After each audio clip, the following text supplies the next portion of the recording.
Okay, this is another video for my Coca Cola Westinghouse WD5 chest cooler restoration project.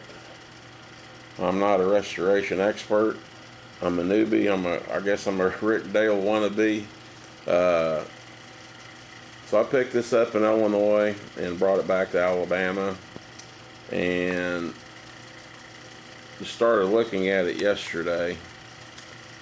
Started taking the partitions out and the grates in the top, kind of freed the old evaporator up, and I didn't know if this thing worked or not, so I plugged it in, and on a hunch the thing started working, but it was so hot outside it took it forever to cool down.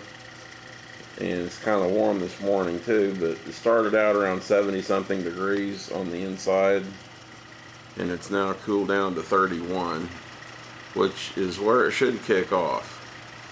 And then it would kick on again when it gets up to 47. I didn't know anything about this, how this worked, how you set the on and off kickoff. I had to get the manual and read how you do that. There is a there's a screw at the end of this box. That's the thermostat control box right there. There's a screw on top and bottom of that big screw with the slot. You have to untighten those two screws, then you can turn this big screw to the clockwise or counterclockwise. If you turn it clockwise, you raise the kickoff temperature so it doesn't go as low. So mine ran and I figured that out, and I turned that screw and the thing kicked off. I thought, all right, we're good. So the way I ran it twice yesterday evening, and it would kick off right around 31 degrees.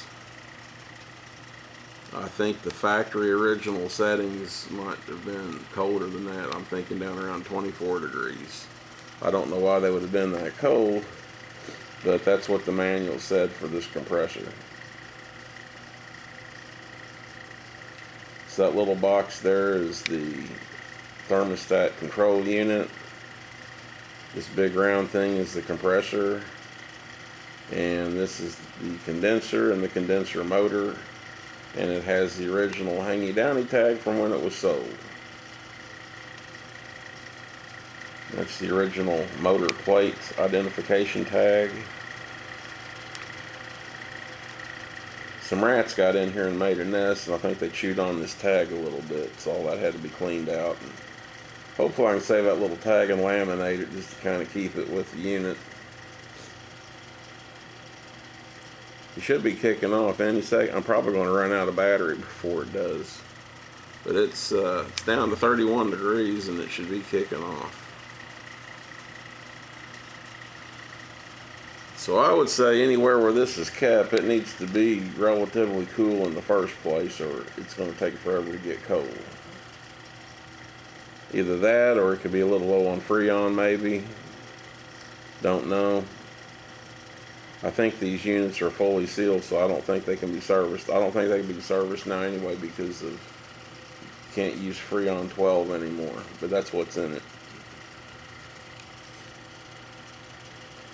So hopefully I can loosen the bolts on that and slowly back it out onto a table. I've got this neat little Harbor Freight platform lift to raise it up and down, and I can get it to a table height level and back this unit out and lift these lines out slowly and take the evaporator out of the top. I'll show you. Let me show you the evaporator up here. Let me take this out. This thing needs to shut down anyway. It's already 31 degrees.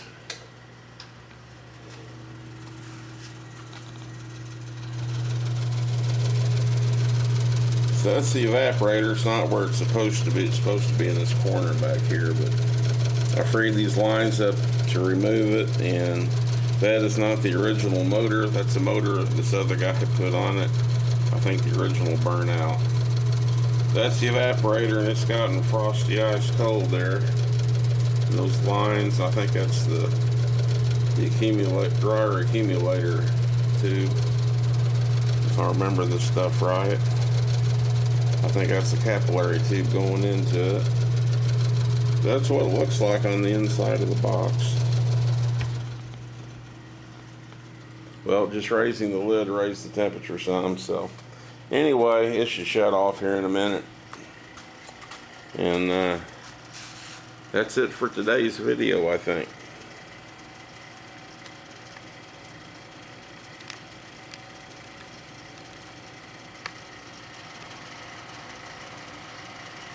Westinghouse Beverage Control Cooler Unit.